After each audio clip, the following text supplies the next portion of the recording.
Ultimate Mother Management, a high-risk pregnancy center of Alliance Hospital.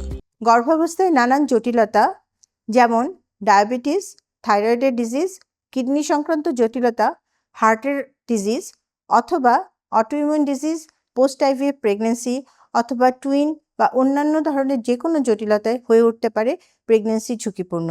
এসব ঝুঁকিপূর্ণ pregnancy পূর্ববর্তী এবং প্রেগনেন্সিকালীন সময়ে সঠিক চিকিৎসা প্রদানে আমরা alliance high risk pregnancy care centre আপনাদের কাছে অঙ্গীকারবদ্ধ। Ultimate Mother Management, a high-risk pregnancy center of Alliance Hospital.